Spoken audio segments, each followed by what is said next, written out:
Oftentimes, people use intellectual dishonesty to sell their narratives. One such is employed by Dr. Phillips in his talk during a discourse in a channel called Science is Dope, where he negates the positive experience of a lady allopathic doctor with Ayurveda as merely as confirmation bias. Now, he might have reasons for doing so, so let's hear his part of the story and come back to listen as I deconstruct and critically analyze the whole story for you again here. I'm Dr. Reshma with you in Thinking Ayurveda. Let's get started.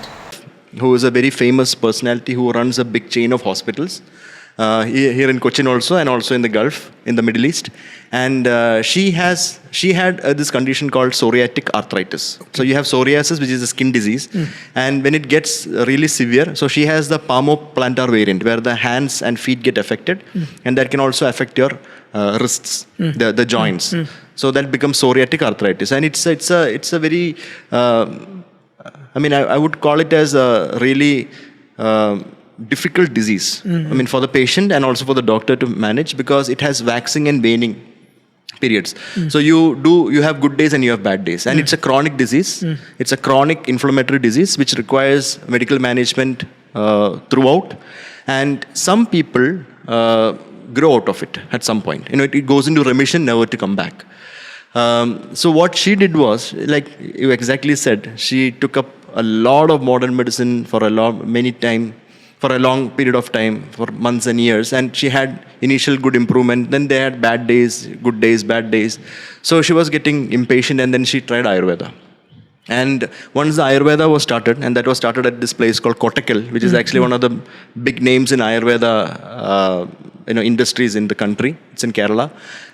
Once medicines and some detoxification processes were started from Kottakkal, she claims that within the next few months, the whole thing got cured.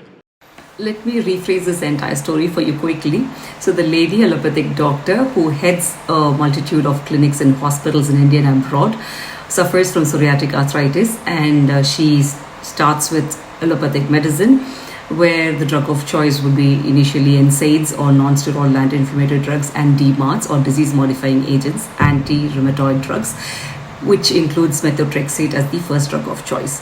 Now, if you see the Cochrane review for methotrexate, the first line of treatment, it is little to no effect when compared to placebo. This is the highest hierarchy of evidence suggesting that there is no role of methotrexate in psoriatic arthritis, especially if it is involving peripheral, arthritis. And if you see, the story again goes further when she does not find any cure or relief with the drug even after 5 months. And this stage is called an inadequate methotrexate responder. So she comes under that category, and therefore she lands up choosing Ayurveda, and she goes to Kottakkal Ayurveda Shala. Now, why does a person do this? Because the next phase is shifting the patient to biologics or biological DMARDs, which includes monoclonal antibodies. This is taken in the form of injection for long term, and sometimes constant shifting from one drug to another drug is needed. So this depends on patient's comfort and discomfort, and therefore, probably being a doctor, she would have chosen Ayurveda. She would have wanted to try Ayurveda. Now, if you see, this is the part of the story where she ends up having some 70% result with Ayurvedic treatment at Kottakkal. Now, because of this drastic relief, she in fact comes out open in spite of her coming from the industry that opposes this total module. She wants to shed some hope to people out there suffering from psoriatic arthritis, and therefore she acknowledges this relief to the media. Right, so she was on modern medicines all this while. She did not stop that. There is no claim where she says that I have stopped modern medicines and I have been only on herbal medicines and detoxification and that has improved me. No. She's added that. So this is that integrative medicine fraud that we keep talking about. So the modern medicine has acted in due course of time, or the disease has completely waned off in due course of time into remission. And that person, even though she's a doctor, she has wrongly attributed that improvement to whatever was done last. So that Ayurveda came in last and she thought that actually improved her. And this is the story with every person who experiences anything good with alternative medicine. Either it was a self-limiting disease that is supposed to go away, or you were impatient and did everything. And when the time for that disease was to go into remission, it went into remission. Or you have been using ideal treatments along with whatever you have been using as an alternative practice. Now, coming to doctor's side of the story, he employs two intellectual dishonesty here. One, he states that the disease automatically has a remission phase, and with and without Ayurvedic treatment, the disease could have had a normal remission. So this does not hold good, because this is a self-refuting argument.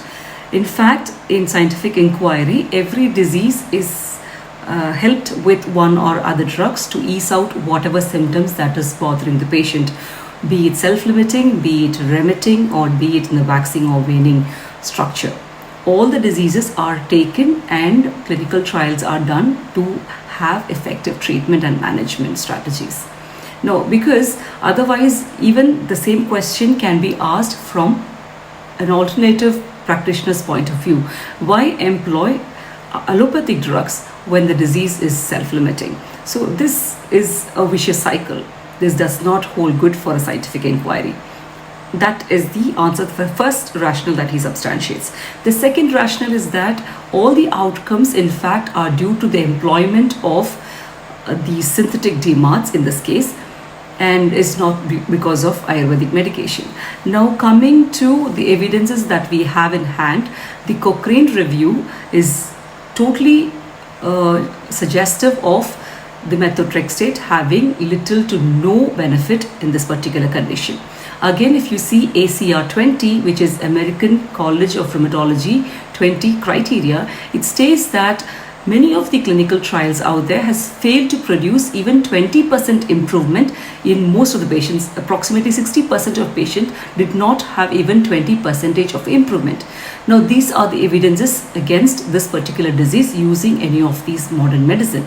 Now, the doctor, just because he is affirming to his belief, states that this is just the opposite, even standing against their own evidences in his field. This is called appeal to belief. Now, both these are because of products of intellectual dishonesty.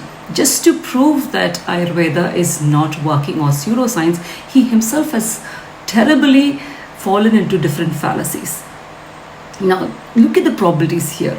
If you see the probability of modern medicine, say for example, if modern medicine was taken as M and if Ayurvedic medicine is A, then the probability of modern medicine, that is P of M, working is technically 0 as per the patient, as per the Cochrane review. Now, if you take after 2 weeks, the patient has had 70% improvement, which means P of A is equal to 70. Or if the patient has used modern medicine also along with it, then P of AM is 70%. Here, if you take the individual drugs, that is probability of A plus probability of M, that is P of A plus P of M is equal to 70, and P of M being 0, technically P of A is equal to 70%, which is probability of Ayurvedic drug working is 70%. Now, if you consider there is a synergetic action, then you have to understand that P of AM is due to drug-drug interaction, that is proving that there is a drug interaction between Ayurveda and the synthetic DMARDs, and therefore affirming to it. This is how scientific theories work, scientific clinical research work. This is how statistics work. I fail to understand whether this college where he had studied had any effective classes on probabilities when this doctor is talking like this. I suppose I plead people out there to literally look into the evidences out there, to look into proper guidances out there, and choose wisely and not get into any of the cognitive biases. Don't get buy into any of these blabbers that any of these people are selling you. So take care. That's all for now. This is from Dr. Reshma. Thanks for listening, and subscribe for more for such videos. Thank you.